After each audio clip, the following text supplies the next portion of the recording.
This episode of Back to the Roots podcast, Regional Farmer Updates, is brought to you by Soil Biotics. Soil Biotics Organic 1R seed treatment is an easy-to-use standalone seed treatment that is compatible with most other organic seed treatments and may be applied up to 5 months prior to use. It is formulated to improve the early stages of plant life, reducing insect and disease pressure for better plant health and improved yields. New Seed Start 200 is a recent addition to our lineup that contains a unique combination of humic acid with living, breathing microorganisms designed to boost plant and soil microbial activity. This product has performed quite well in multi-state seed treatment trials. Visit soilbiotics.com.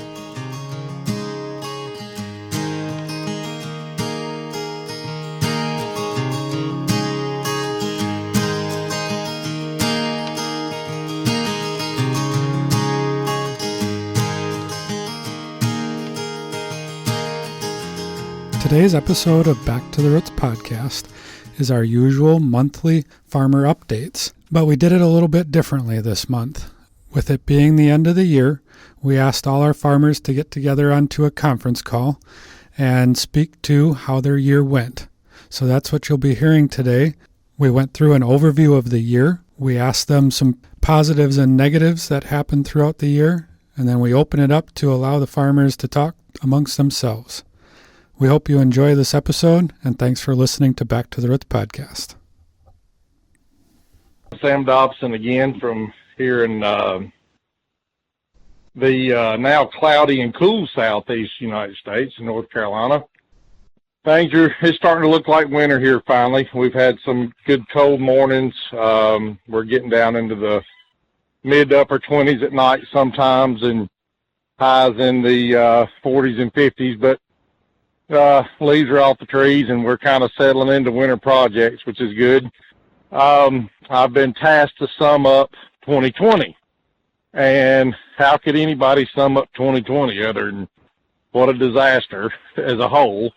But on the farm, we actually, we had a pretty good year overall. I mean, we can't complain. We got plenty of winter feed. Some of the quality's not where we want it, but it's, we have plenty of it. We had a good growing season. Cattle have been healthy. We're healthy, so no complaints there. And, it's a year as a whole is probably one that most of society would like to erase, but we can't do that. So we'll just learn from, whatever it is we're trying to learn right now and move on to 2021. And I think things will maybe get a little bit better as the year progresses. But,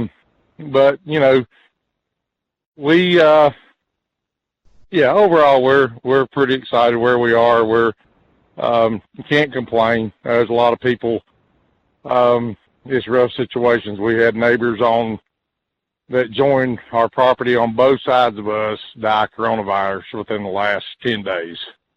Both older people, but, kind of poor health, but got the virus and got both of them. And you just, right here at the holidays, it's just, well, it don't matter what month it is, but it's even more tragic. But, it's tough out there, and it's a tough space to do business. And a lot of adjustments. I, would applaud Organic Valley. I thought they did as good a job as you can navigating through this year, and we'll see where that leads us next year. But, we had a lot of people that support our company in sales and marketing and different things that, had to adjust the way they do business and adjust the way they, reach out to our customers and that kind of thing. And, and we, had a good year. So I think all the relationships that have been built prior to this year have really paid off and, shows the value in the brand that we have. So that'd be about all I have from North Carolina. Thank you, Sam. Appreciate that. Next, we're going to go to Western Ohio and Thomas Heckman. This is Thomas Heckman from West Central Ohio. Summing up 2020 on the farm, Sam did a good job for everything else. But on our farm, actually had a really good year this year, surprisingly. And weather was all pretty good. Best corn harvest we ever had. Everything got done timely. Hay harvest was a little bit under normal, so plenty of feed. Cows are doing well. Really can't really complain. Really happy. Surprised year didn't start out that great, but everything turned out good. Financially, it was a good year for us, so really happy. And our community is getting hit a lot with COVID right now too, and people are just kind of navigating through it and getting by and getting along. But yeah, overall, we're happy for this year. Did well. Thank you, Thomas. Next, let's go to Wisconsin and John Im. Hi, everyone. This is John Im in Lancaster, Wisconsin. I guess to sum it all up would be if I could clone a year with weather and growing season, 2020 would be the weather pattern I'd clone. It's been a phenomenal growing season. We had just enough moisture when we needed it, sunshine when we needed it. Our corn went, I don't know, I think it was 150 bushels the acre what we averaged.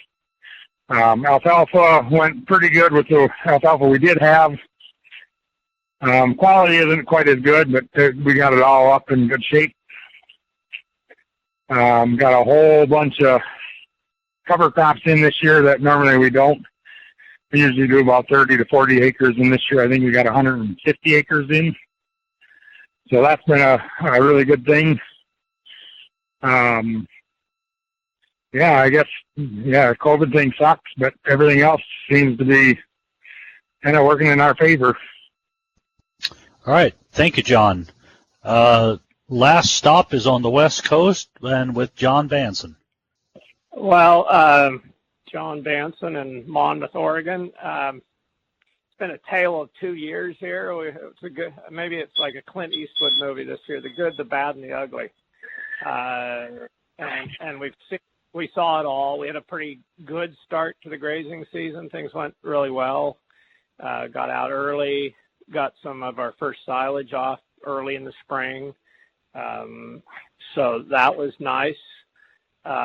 Things were going along smoothly until we kind of hit July, and then we had a little pink eye move into our heifers up at our other farm on the hill. That was probably brought in by some neighboring beef cattle that had been brought in, and it was something I had never seen roar like that before. It was. It kind of made coronavirus seem a little tame for a while because we were putting more patches on heifers than I have ever seen in my life. It was just crazy. It was out of control. It was right at the time of the season that we usually kind of slow down because we're in between cropping, making silage, and it's usually kind of the slow, nice part of the summertime, and it turned into quite the ordeal. And then it was followed by the wildfires out here. The wildfires it was like something out of an post-apocalyptic movie. It was just crazy. We didn't see the sun for 10 days. Cows seemed to do pretty well through it. I was pretty amazed how well they made it through it. But then after the fact, we've really seen some effects. We've seen a lot of hoof rot that we never see before. Never have seen this kind of severe cases, and all the farms in the whole valley here, according to our hoof trimmer, are in even worse shape than our farm was. We're finally getting out of that, so we're in the barn for the winter now. The fall season was pretty nice, but we're still fighting we're still fighting those post effects of the wildfires. So. I guess the good was our forage here. We had a lot of forage, put up good forage, and have plenty of it. So that was the good, and a good early season grazing, and the grazing went really well. The bad was the wildfires, and the ugly was the pink eye. So fortunately, we didn't lose any eyes in the deal on the cows. Although, boy, we struggled with that one. So it's all across the board. Coronavirus brought all the changes in our business as far as just getting stuff in a timely manner and all those things. That was the downside to that. The upside was that the government seemed to be throwing a lot of Corona money around at that time. So there was a bonus, a couple bonus payments came into the checkbook at pretty opportune times to allow us to get some other projects done, which was really nice. So we got some extra projects done on the farm, some major fencing projects and some other things. So it's been kind of a mixed bag. Really amazed how the OB's Organic Values business has gone through this and how well the employees have brought us through this. Because, our world changes a lot. Theirs probably changes more because the sales and the marketing part is really a social thing where they have to really interact with the world. And we're kind of lucky being on the farm. We don't have to interact any more than we really care to. So that's been really good. On a personal side, I had a kid get married in a downsized wedding during the Corona thing. I had my first grandchild, and we moved to our new farm. So a lot of big changes on our farm through the year. Thanks, guys, for going through your 2020 review, and just have some questions that we'll follow up. And we'll start with Thomas and then go back west and then loop back around to Sam. And the first question for all of you is, was there one thing that you tried in 2020 that didn't work? Oh, 2020, I tried to graze a lot more than I have been. And one thing is I was trying to graze my dry cows too much, and I didn't, as the year went on, I didn't change my mineral program for them. And I kind of had a little bit of a disaster there in the fall, and we got that straightened out. So I learned I need to pay a lot more attention when I'm grazing my dry cows better, so I don't have a disaster again. What was the disaster you saw? Just cleaning problems, fresh cow problems, just, really slow to come around, and basically cleaning problems. And that really gets them off to a bad start. So basically we didn't, between the nutritionist and I, we overlooked it. And, dry cows are always out there and, oh, they're all right. You don't think about it. And we're always worried about the milk cows. Well, we should have been more worried about the dry cows. And we were lacking protein on them, and it showed when they started freshening. So for about a month, I had some problems. We got that corrected. So I learned, don't just take care of the milk cows, take care of everything. Don't forget about something. One group. Well, I guess one of the things that I did a little bit different this year is we put in 150, 175 acres of oats, mainly because our alfalfa killed off last year, and we started feeding it. They got a lot of tonnage out of it, but kind of in the same situation as Thomas Heckman, as we started feeding it to our dry cows, because, those are supplementing it and not putting corn silage with it, and potassium levels were way higher than they should have been, and so we're having some of them same effects. So we changed that to putting more corn silage in, more of a 50-50, and things have been turning around, but we got a pile of foliage and not enough heifers to feed it to, I guess. So if I ever do it again, I'm going to switch up, not just oats, but maybe some ryegrass or, I don't know, something different so we're not having the same consistent feed that might not be as good as what if I would have blended maybe a couple of different varieties. Well, we tried to do something that we've been doing all along for a lot of years here. That was no-tilling some annuals into our dryland ground up at our rented acreage across the river from us, and we've got about 100 and some acres of dryland hill ground that we take real early silage off of, and we usually put some annual grasses like some annual ryegrass and then some annual clovers in that stand. And with our weather patterns and with the pattern of for the last 2 years having really mild winters that didn't get really wet or cold, we've had a real explosion of voles, field voles.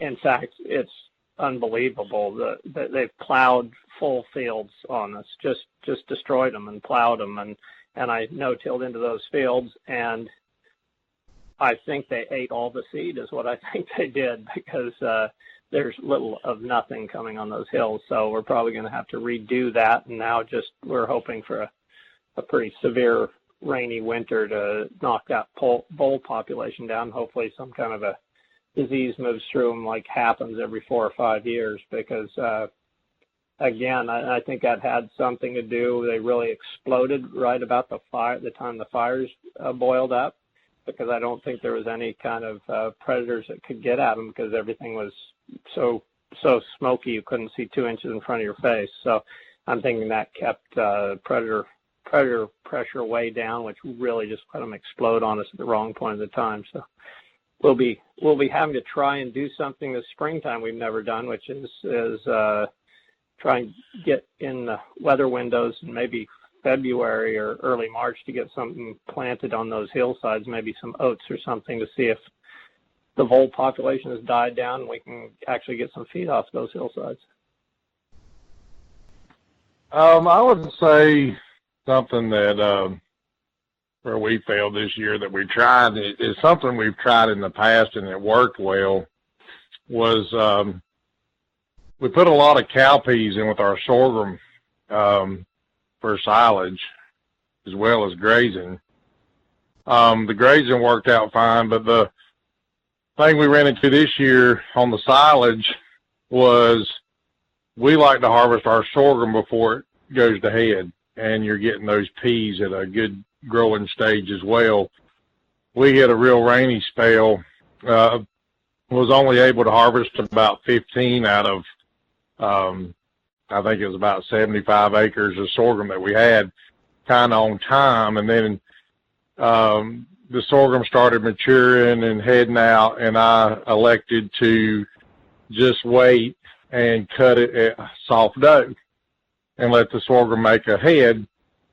Well, what happened as a result of that, the peas really took off and went to running and blooming and that kind of thing. And by the time the weather permitted and we could chop, it was just a nightmare. I mean, that stuff was huge and it was big and we had a lot of volume, but the lignin, went sky high and everything. And I think the peas probably had more to do that than anything, just getting out of that vegetative state. We couldn't harvest it, direct chop. It was just wrapping up around everything, and we had to mow it with the mower conditioner and harvest it with the pickup head, which was pretty strenuous on the chopper. And it was just something that we realized, man, if you don't get that crop made in that little window that you got, it's a big mess, and it definitely affected the quality of the silage. The protein's not as good, the energy's not near as good.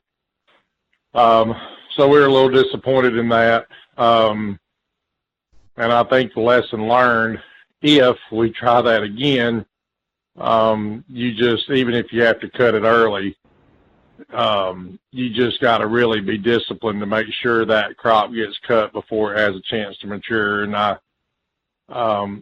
don't believe that I'll be mixing the peas back in next year like I did this year, because that's the one that really caused a problem. It'd wrap up around the sorghum, and then that'd help pull it down to the ground, and we was cutting a lot of it off the ground. It just problem after problem with it. And so we'll study that a little further going into next year. But that was something that kind of backfired on us this year. Now I got plenty to feed. I got plenty of volume in the bunker.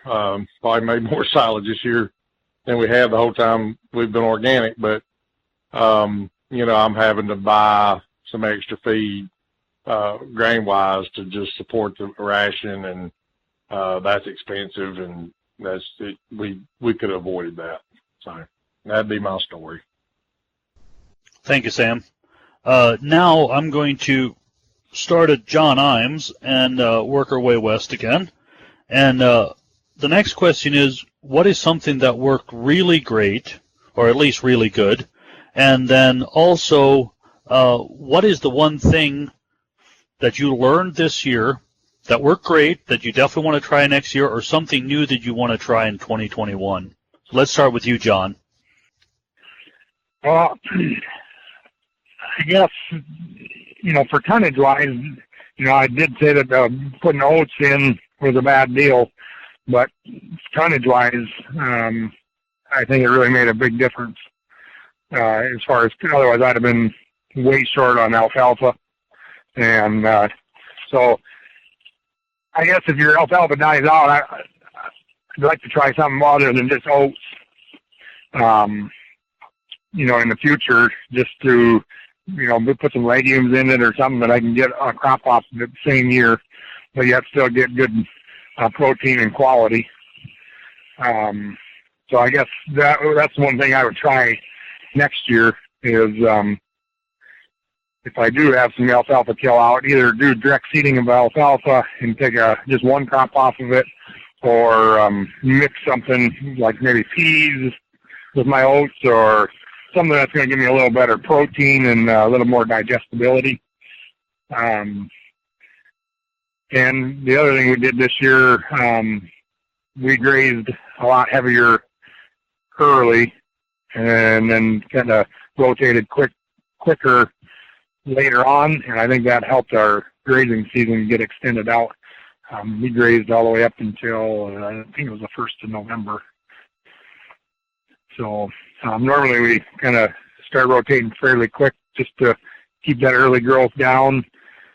But this year we actually took it down further and then grazed some of that other stuff a little taller, and it seemed to work out fairly well as it's extended on throughout the year.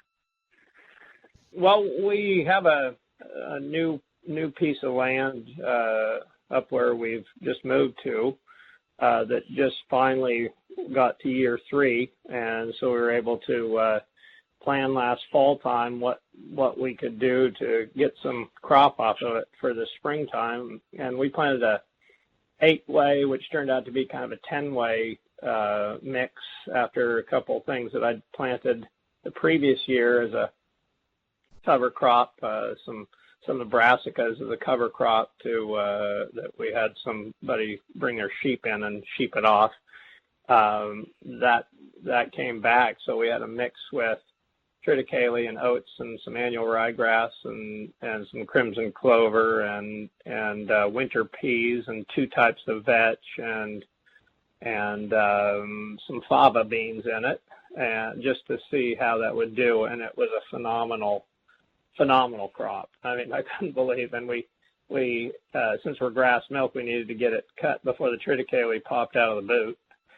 So we got it pretty darn early. Triticale is one of those things that puts a lot of volume, but sometimes the quality is pretty low. If it comes out of the boot, you start getting a lot of quantity, not much quality. But it turns out that mix worked really, really well for us. And during the fires, when we were trying to keep the cows really going, we started feeding a little bit of that round baleage because we had a lot of it, and the cows really did well with it. It was a good mix with our summertime grazing, and they really milked pretty darn well on that, even though I thought it might be a little too long stem for them, because the feed had moved up and all the vetches and peas had trailed up on the triticale and the oats, and the crop was clear up almost to my chest when we cut it, and we cut it really early in May. So that turned out to be a real nice success, and we followed that by planting most of that into alfalfa, and that did really nicely. We had a lot more of that brassica show up because the previous year the sheep, and then beef following didn't get the brassica chewed off before it set seed, so we set a lot of seed in there. So it's a gift that keeps on giving once the seed gets in the soil. So, but that turned out to be a pretty good cover crop for that alfalfa. So, that was a real success for us this year. And next year we're gonna, with some of this vole damage, we're gonna plant some more summer annual on some of our silage ground, some sorghum sudan, some of the brown midrib sorghum sudan, to bring up the energy level for our cows. Seeing how we're grass milk, it's really nice to have a little energy. That sorghum sudan taken early really has nice sugar levels in it. So we'll be doing that because, when you work that ground, you kill a lot of the voles just by working the ground, because they don't go very deep with their tunnels, but they're really destructive. But we just need to disrupt them and knock them off their footing and give the predators more chance at getting at them. So that's what we'll be doing this coming year, as well as planting a lot more trees. We're planning on planting on all the farms about 5,000 more trees. So we got some planting to do, because that all happens in January and February. I think something that we tried this year that did real well was last fall we were introduced to a new variety of triticale that did not go into winter dormancy and was designed to grow all winter and could grow in temperatures as low as 40 degrees. And so we certainly thought it sounded too good to be true, but we planted about 40 acres just to try it. And we were late getting it in, but we started grazing it. December was pretty cold, but then we moved into January. It really got mild and stayed mild through the rest of the winter. But we started grazing that crop January 1st and rotated it through about the middle of April. And it was very slow to go into a seed head. We were told that it'd probably make a seed head at the end of February. It'd go to seed early, and it didn't. And we just had really good grazing in the winter. And so we've always done a lot of annuals, especially with ryegrass. And you hope on a good year, if you get in early enough and the season allows, you might do a little fall grazing. But usually, we can start here into February, 1st of March. But that extended our grazing season quite a bit when on a year that we were really short of feed, and it really bailed us out, and the cows milked well off of it and allowed us to avoided having to buy, alfalfa from out west or whatever. So that was a big win for us, and we planted more this year, and we've already grazed it some. And we'll probably be grazing it some more here in December. And so it's definitely a valuable tool in our toolbox. That something that we've never really focused on was winter grazing. And we feel like this is a tool that, maybe we don't graze every day, but it gives us an opportunity to do some really quality grazing through the winter months, which is always really good for us down here in the South. But our grass-fed beef did really well on it too.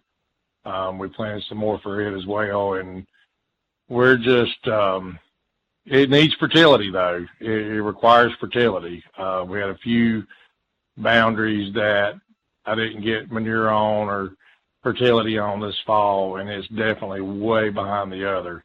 So you gotta give it a fair chance. But we're something we tried that went really well. Good this year was I got some help in give me some better guidance on grazing and kind of changing how I went about it. We added some acres and kind of came up with a plan for the year. And man, I just did so much better grazing this year. Got so much more feed. The management was so much better, and just really got me a lot more excited about grazing and getting the cows out. Went to when to feed.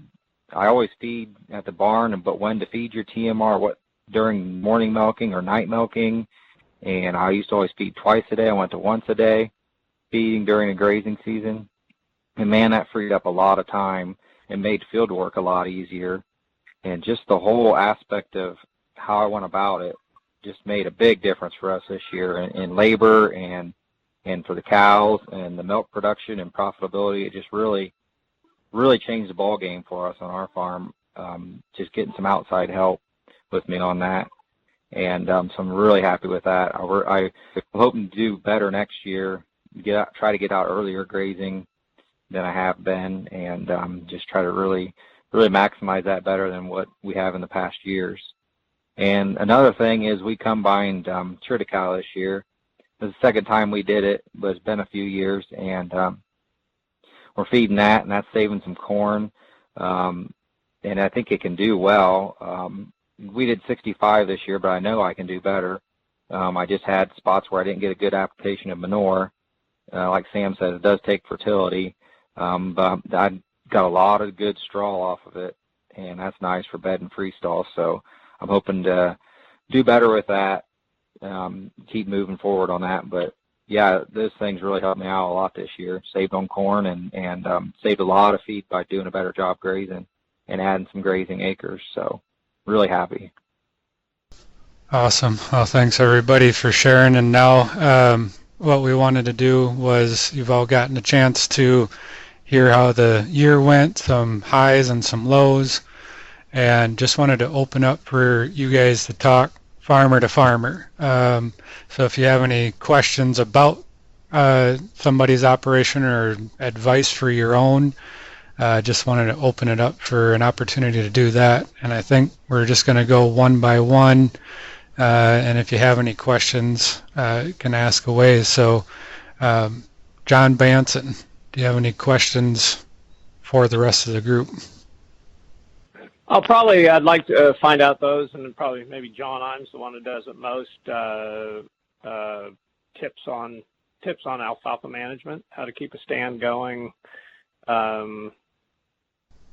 Maybe, I don't know if other parts of the country have also issues with voles and things like that, rodents that really like to destroy some fields, but wonder if those are a problem moving into alfalfa as well, because I know in some other alfalfa I've grown over the years, little patches here and there that I've had gophers that really like to come in, and because they like to go after those ruts. But any tips on successful alfalfa growing would be great.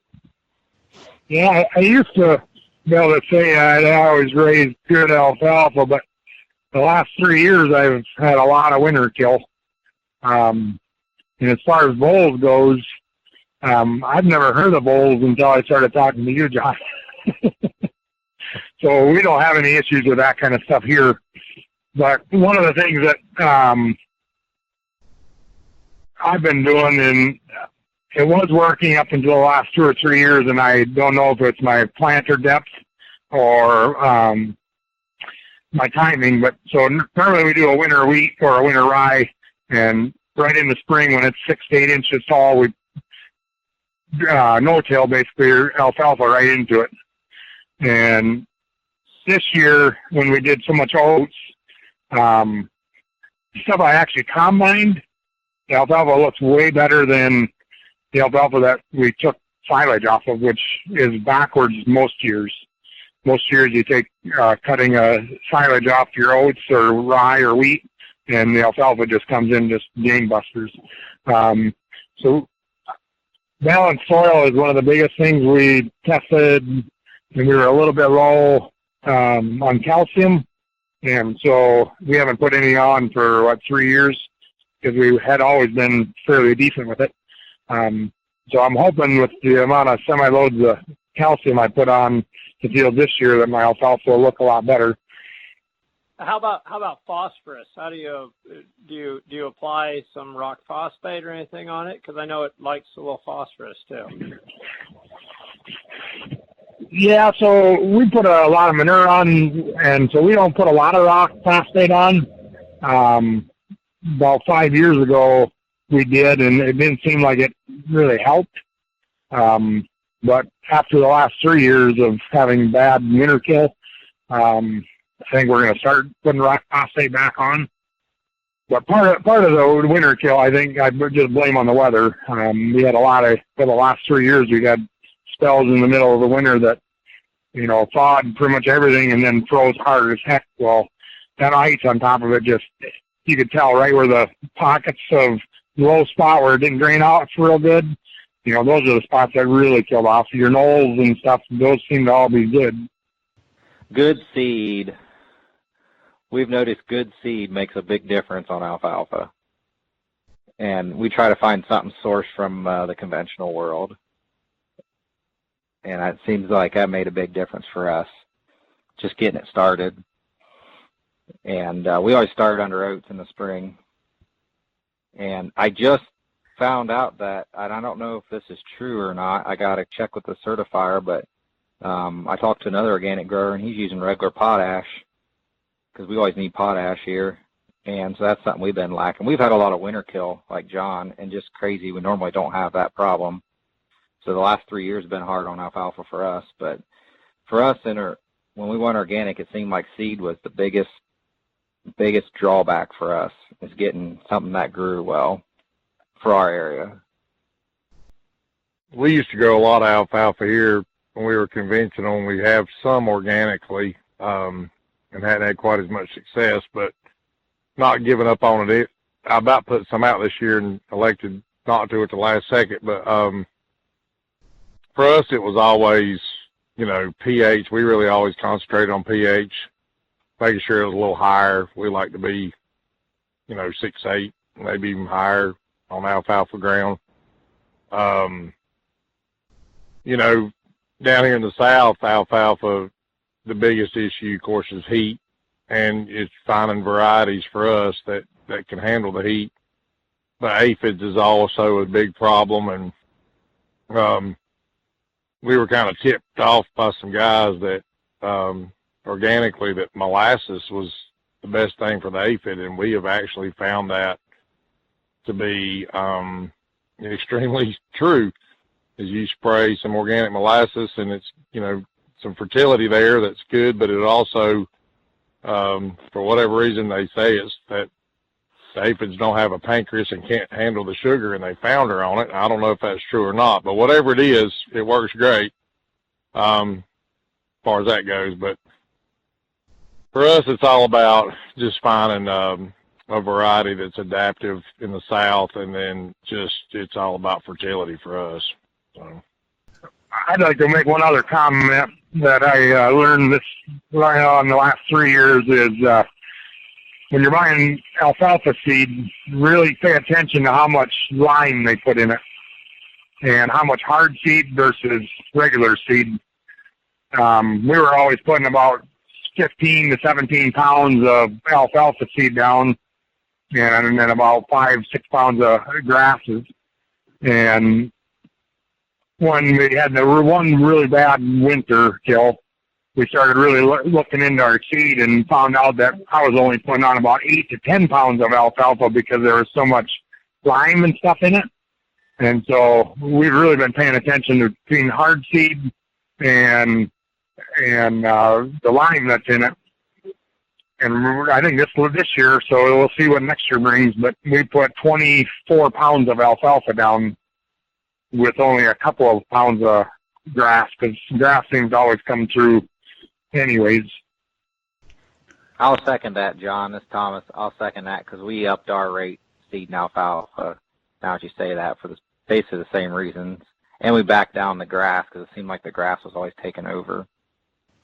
Now, Jon Bansen, in regards to just wanted to go back to one of the comments you made planting 5,000 trees. Just a question for you on is that to go more towards silvopasture? Or are you providing predator opportunities for your vole problem, or what's your thinking behind adding so many trees? Yeah, I think the thinking behind that is all the above. So,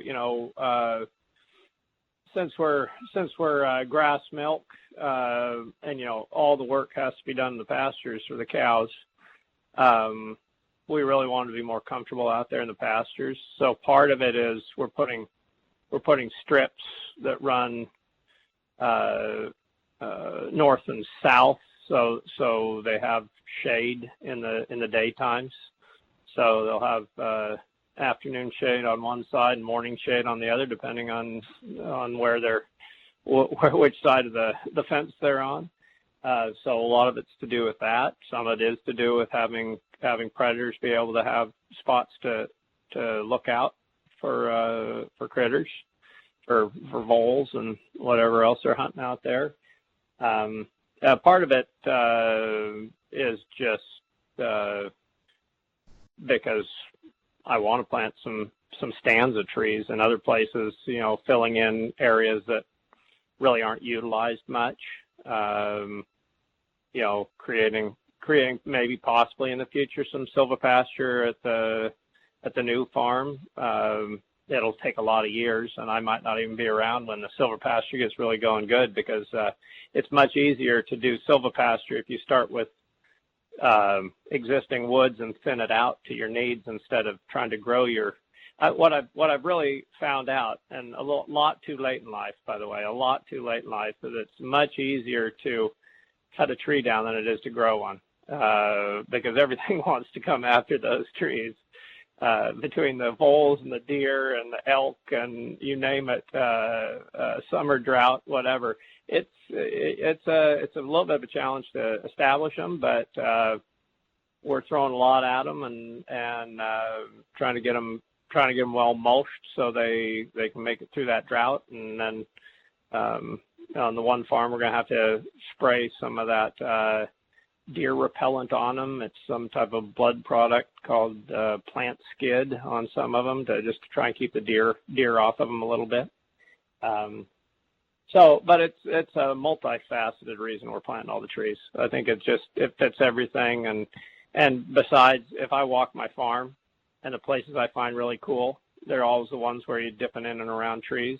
It makes it for a lot more. More songbirds are brought in. It's a whole lot more enjoyable to walk the farm when you get to hear birds singing than just straight out in the pasture where there's absolutely nothing at all. So it's just for all the above. We're planting some trees that'll drop fruit, some apple trees and things in the fence rows that drop fruit because the cows just kill for apples. So just a little bit of everything.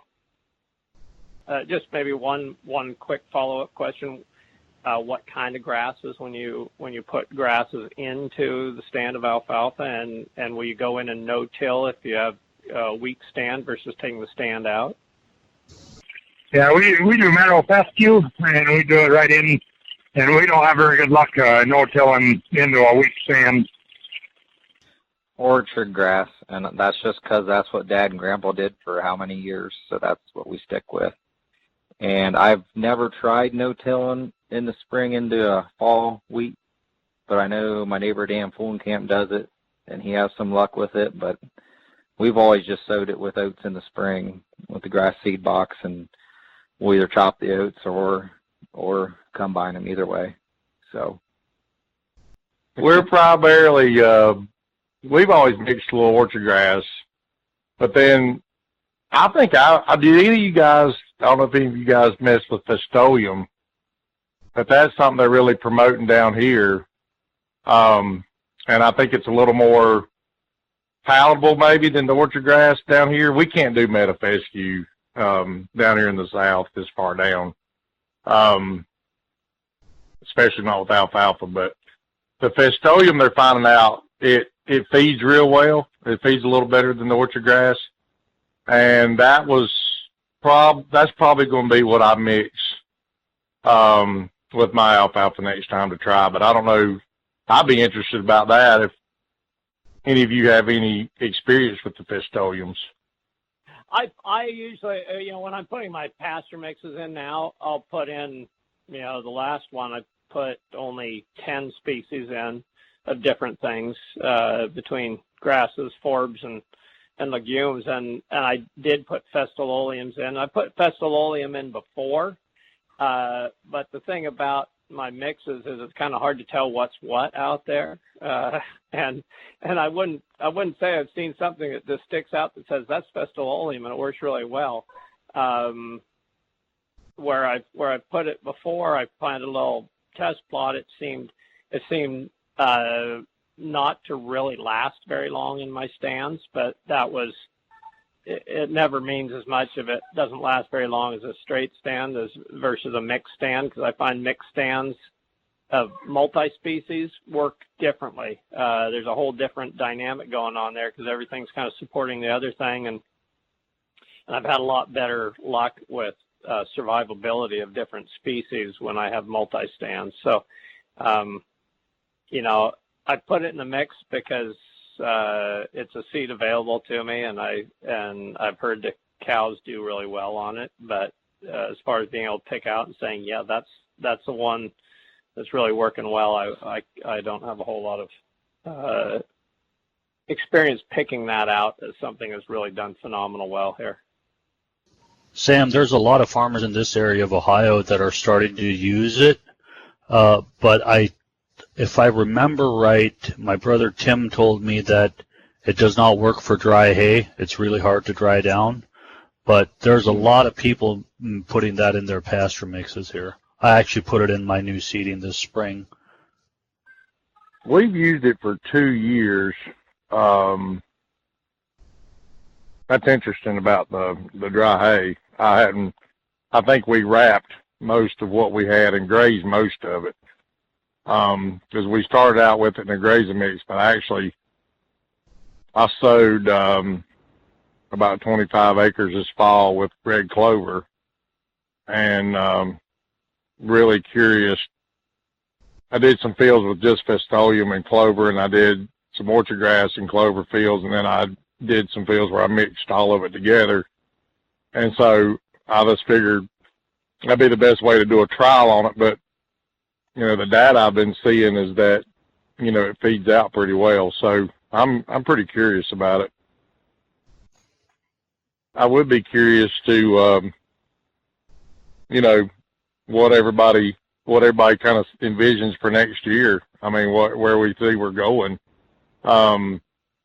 Just coming out of the year we've had, this year is definitely being probably the least predictable year we've ever had, certainly in my lifetime, and just whether it's, ag or the country itself and the political landscape or the mood or the virus. And it seemed like everything came to a head this fall, and we're just kind of coming out of that with a new year coming in. And it's just, it seems, how do you plan, or do you adjust the way you look at things? Have you adjusted the way you make plans for next year?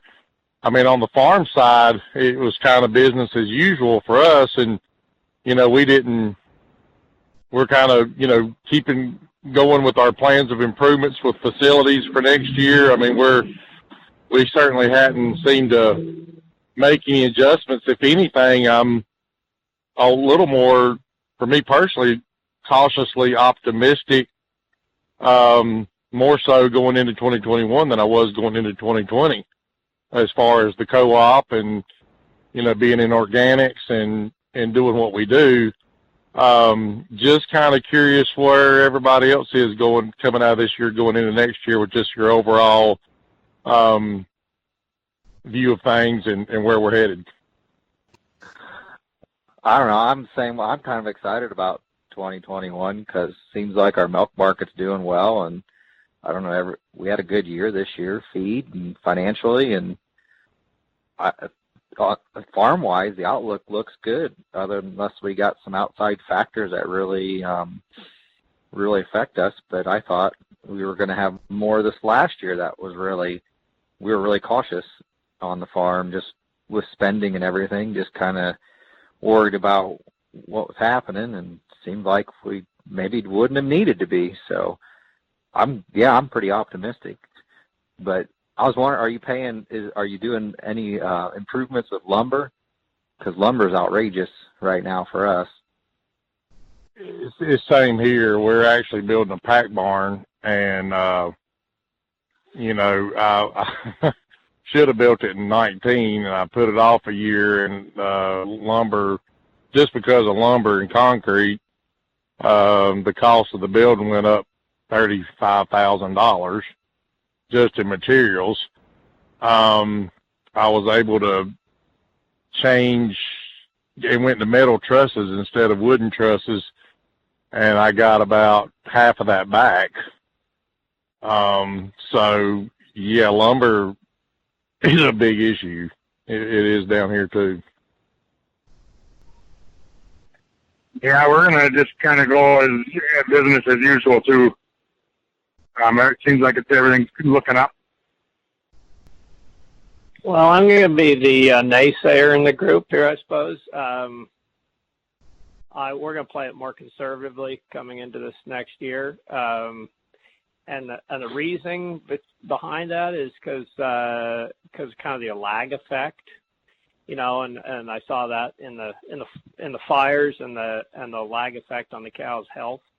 I think we're going to have a lag effect on maybe some of the economy. We'll be coming out, but there's going to be a real lag effect. I think we're just now, with this new wave of corona going through the country, a new political scene in the country.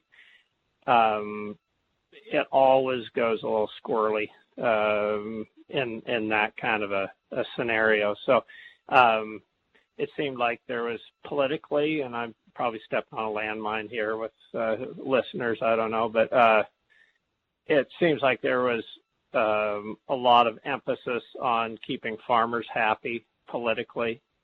And so we saw a lot of money coming at us from the government to do that.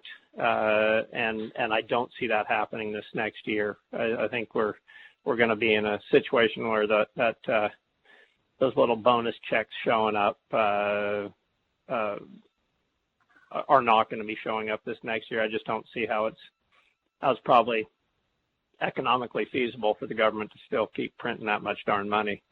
So I think we're playing it actually. We're going to pull our horns in a little bit, not go crazy on spending. We don't have any real improvements other than planting trees, and that's relatively inexpensive. It's the trees for $3,000 or $4,000 and a lot of our back work, but that's pretty much all we're going to be looking at for this coming year, just because I think there's going to be a lag on that economy as more and more people are kind of struggling to keep their jobs, and it's going to take a while for Americans to decide they can go back out and eat in restaurants and all those kind of things. So that's my thought process on it.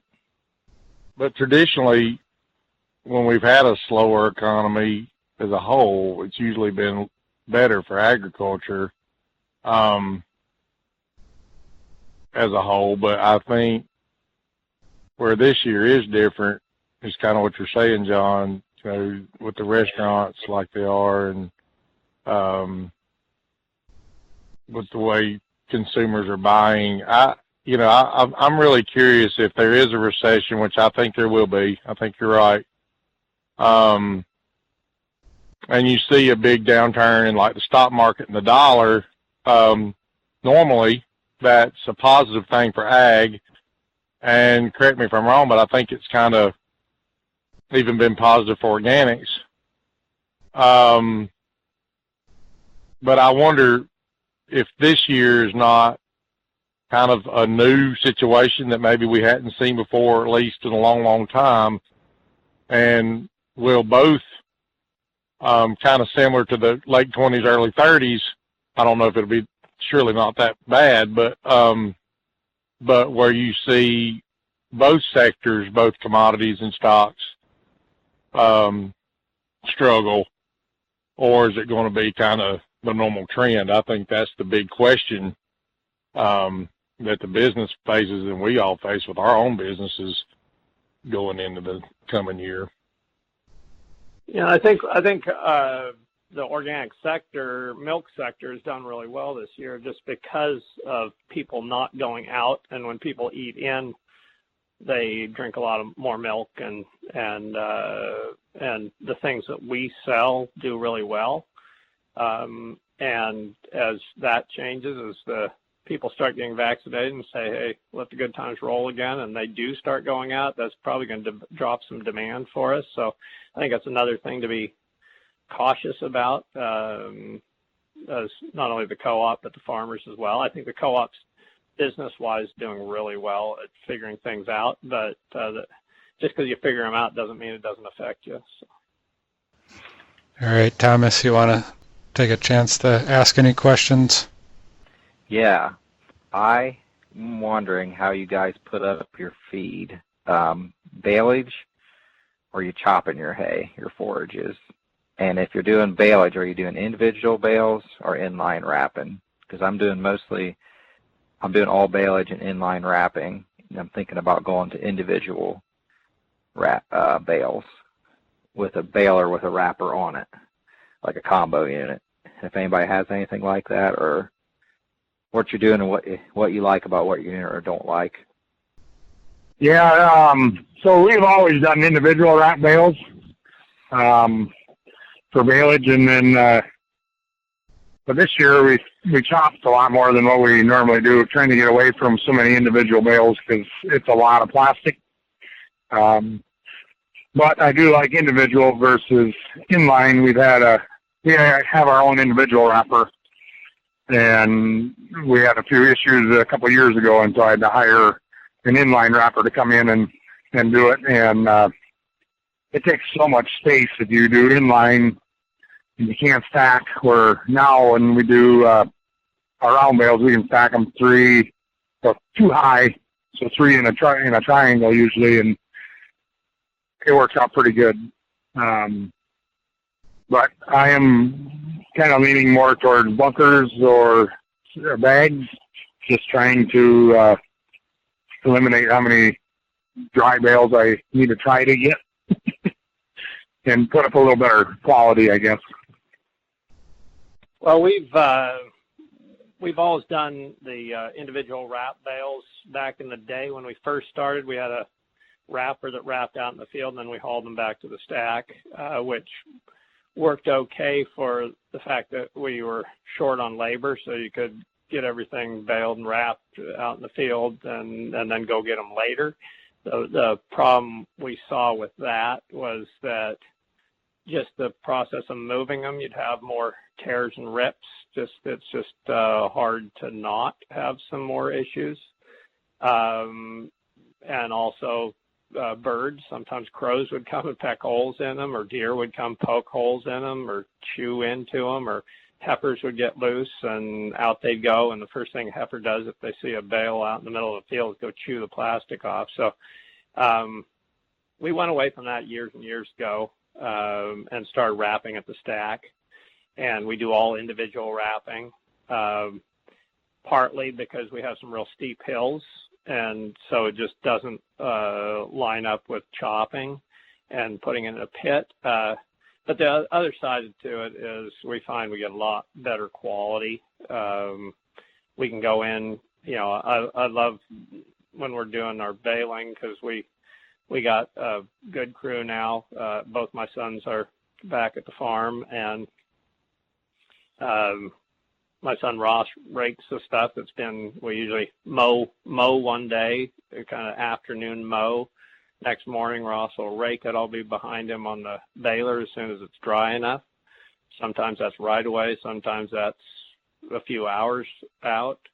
But we double windrow everything because, if there's too much to double windrow, we're not going to get the quality out of it. So we're chasing shorter, better feed all the time. So we double windrow that. We bought a double windrowing rake.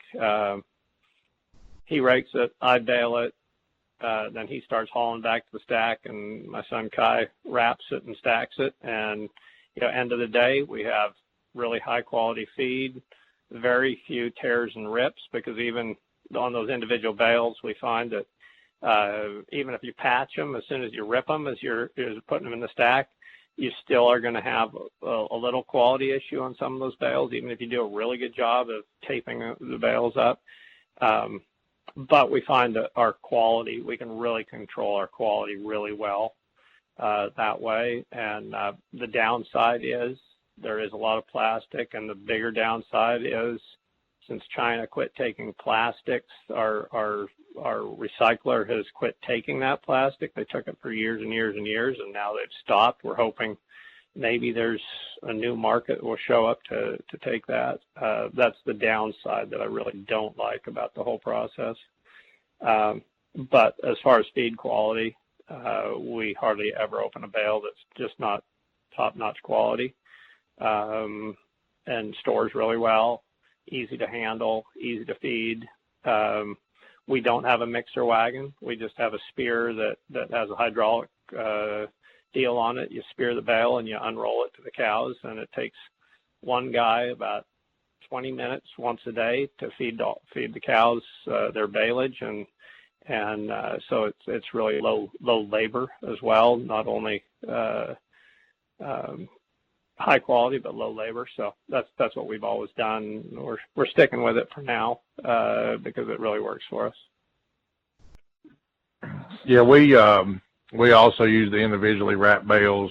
And like John said, both Johns, I think we're putting more in a bunker. I mean, we did a lot of that in the past. We got pretty reliant on baleage.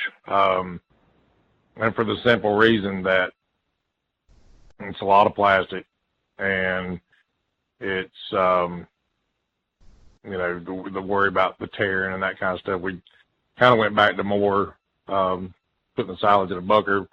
They're a little easier for us to feed as well. But I tell you, I really like the baleage, and, same thing. We cut one open, and it's really nice. And of course we put inoculant on our baleage as well as our silage in the bunker, and it feeds out really well.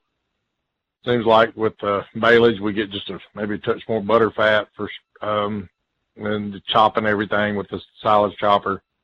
I don't, the other thing for us, and every farm is different as far as what the equipment they use, but for us, we can cover a lot more acres per day, mowing, baling, and wrapping than we can chopping. But we still use a pull type chopper instead of one of these, big self-propelled rigs. So for us, we can, I can do 30, 40 acres easy with my baler and my wrapper, and we struggle to get 15 or 20 with the chopper. So when you're in a race to make high quality feed, and digestibility and ADF NDF are really important for us, being able to cover more ground and make more feed in a timely manner seems to be the bigger win for us, and we're able to do more of that with the baler and the wrapper. I've got a lot of neighbors in this country that use the inline wrappers. I still think that we get better quality out of the individual wrappers. I know we use a little more plastic, and like Jon Bansen said, I totally agree. It's the frustrating thing is, what to do with the plastic, and can you get it recycled and that kind of thing, and that is kind of frustrating. So, at the end of the day, the cows harvesting and grazing is something that we try to really focus on, make that number one priority, and then making stored feed. But a little trick, we've been making baleage for, I guess, 20 years or more. We started with one of those little wrappers that didn't even wrap the ends. It wrapped kind of the few inches on each end, and you set the bales together and you tape the ends. That was the first wrappers, I guess, that ever came out. But, you know, the thing about that we've learned over the years is making the baleage a little drier seems to pay big dividends. When we first made baleage, especially when we got the individual wrapper, you know, we made a lot of feed at 60%, maybe even some at 70 plus. And that feed didn't usually last as long. We really try to make it between 30 and 50% now. And having that extra dry down on that feed has made it last a lot longer. The quality's been higher. It feeds out a lot better. It's a lot easier on equipment, you know, not having to carry water around. So that's been the big learning experience for us with the baleage. Thomas, just have one question for you as partially a follow-up to what Sam just said there, and something you made a comment about earlier is you got better guidance on grazing this year and excitement level went up, and I was just curious as to what you actually did different as far as grazing goes. Well, we added some more acres, so I added another third amount of acres, and the main thing I did was feed once a day, and so I fed mainly most of the time I just fed in the morning, because then I was here anyways, and we were milking, and then at night I usually got some high schoolers or my wife will milk if we're busy out in the fields, and it wasn't as stressful having to be back at the farm at a certain time to get feed fed, because they could just go out and graze when they're done milking. And then I went to moving the wire once a day. I always move wire twice a day. So a big part of it was just cutting the labor down that I was doing to get it done, because I was doing the same amount of labor as it was when they're on dry lot, when I'm not grazing, as I was grazing, but also I was moving wire. So I kind of made it a lot more labor efficient, and then adding more acres where I was actually getting more dry matter. I raised my dry matter quite a bit, almost doubled it. And it just changed how I looked at it. And majorly was the labor aspect of it. Just made the labor a lot easier. So follow-up question to that, where did you get the, was it a consultant that you got the advice from? Was it the co-op you got the advice from? Gene DeBruin. He's my nutritionist now, if you know him. Yep. Some of you guys do. Ships milk with the co-op. We actually had Gene on as a guest talking about on the nutritionist side. So it's hard to find someone that can tie nutrition with the cows to get some production and grazing at the same time. And every year I go to grazing, and we got expensive ground here, and I wasn't getting I felt like I wasn't getting what I need, the income off that pasture ground as I should. I wasn't utilizing it to the best I could be. And he really helped me change how I do it to now I feel like I'm actually utilizing my pasture and getting good income off of it through the cows. Before I felt like I was just doing it because I had to do it, and I didn't feel like I was really doing that great of a job. I think maybe the lesson he teaches that we learned on our own a lot of years ago is that the cows do a really good job of grazing, and they'll do a good job, as long as your management goes up on the grazing end of things. So often we were just getting in the way of our cows doing good grazing. In our early days before we were organic, we were feeding a lot of grain. Well, the cows were going out. 50% of their daily intake needs was being met just on grain. Well, the cow goes out with her belly already half full, and she's just going to cherry pick what she likes best out there. And we had a mix of basically perennial ryegrass, white clover, and orchard grass during those early days before I started putting a lot more stuff in the mix. And And since the cows were half full, they'd go out, they'd cream off the clover and the perennial ryegrass and leave the orchard grass. Well, if the orchard grass was taking up 30% of the ground, they didn't eat it that time. They wouldn't eat it the next time. They didn't eat it the next time. It just sat out there getting old and rust on it. And so really 30% of our pasture ground was not being utilized at all because we're getting in the way by feeding so much feed in the barn. And when we had the aha moment, quit feeding all that grain in the barn, and that was really precipitated by switching over to organic, and how expensive the grain was and how the cows didn't want to eat the grain at such a high level because there wasn't molasses on it anymore, that we finally got to where the cows started really grazing a whole lot better and utilizing everything out in the pasture, which meant more returns on what we had out there versus buying all that feed that we fed in the barn. For Jon Bansen, I was thinking about your voles, and don't they make these things that like shoot propane gas down in holes, and then you like light it up and it goes boom? Yeah, well, that's for that's do that with ground those work for bigger critters like gophers that fill their holes back up.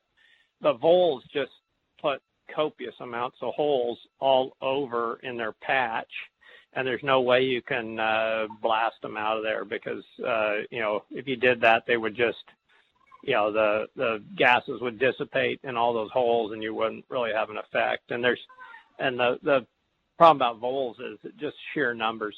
So during the peak of their breeding season, they can reproduce. They can go from having a baby to that baby having more babies in 20 days.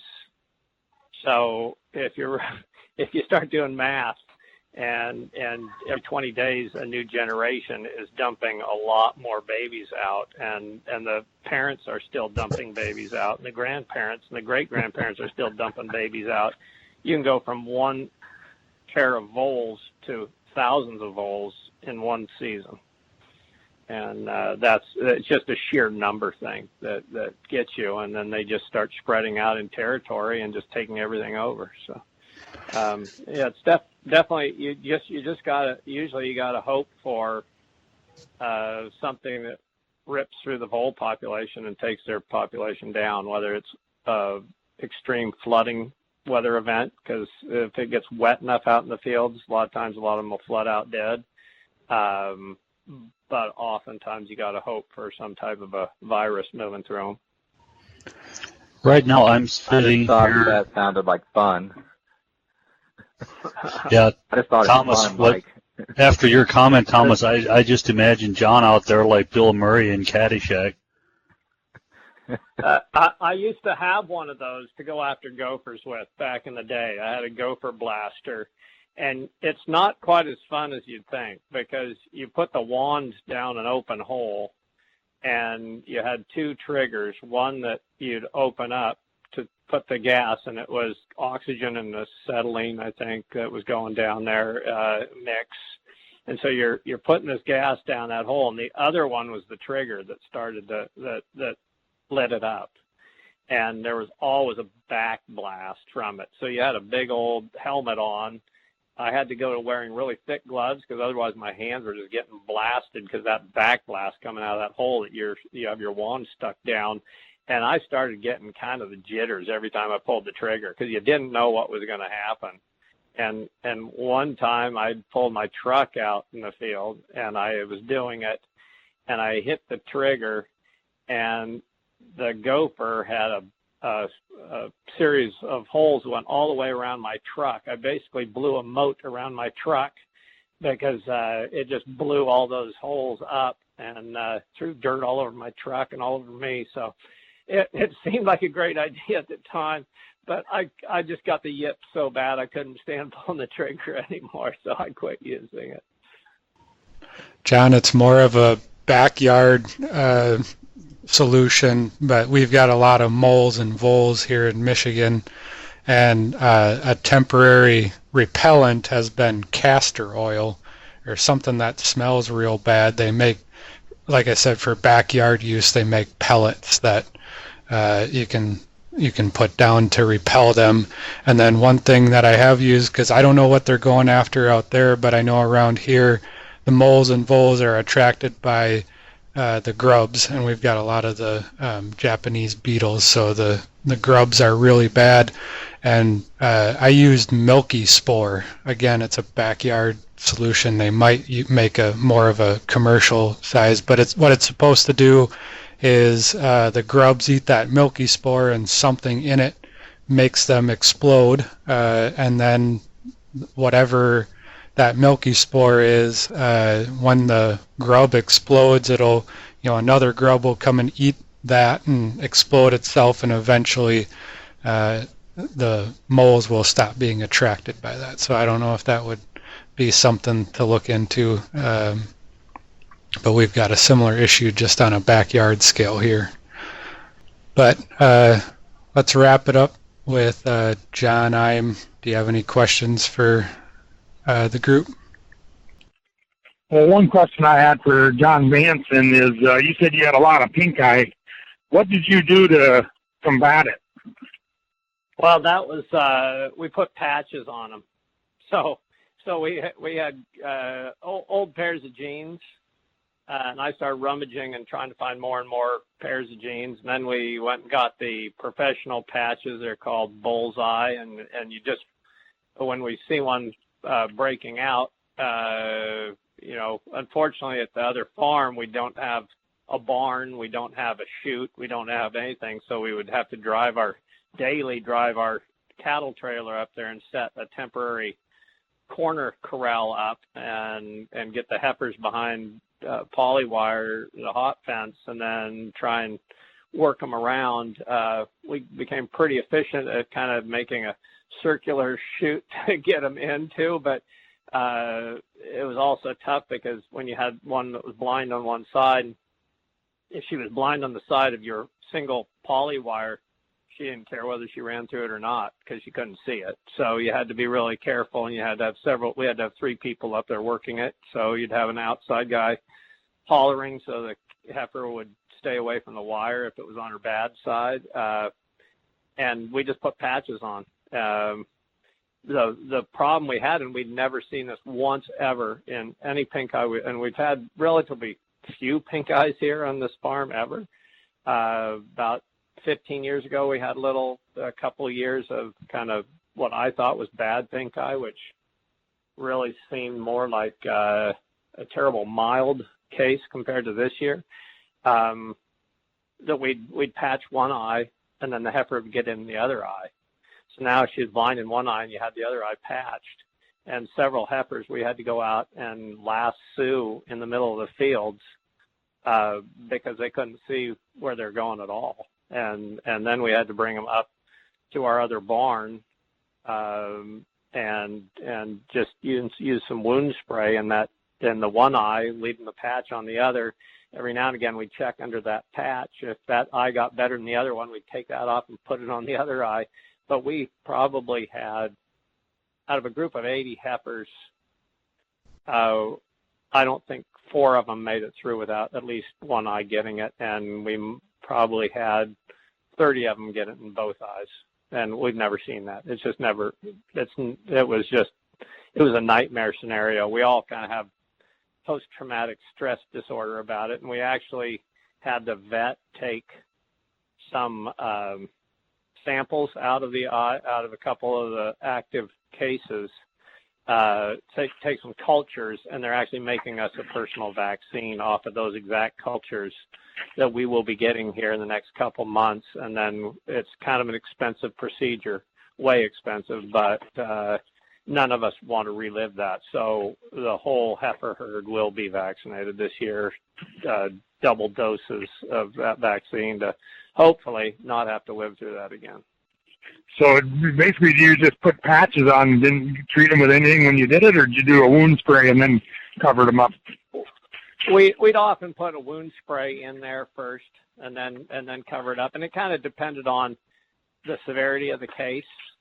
So, the part that amazed me was how fast they blew up. I mean, we'd go through the whole herd one day and think we had everybody clear, everybody's okay. We'd patch the ones that were bad, and we'd come back the very next day, and there'd be some that you'd see were just kind of blinking on that one eye, and you knew they were coming down, so you'd patch them, and those we wouldn't worry about the spray. But some would already have a white sheen on their eye in one day, and those we'd make sure we wound sprayed before we put the patch on.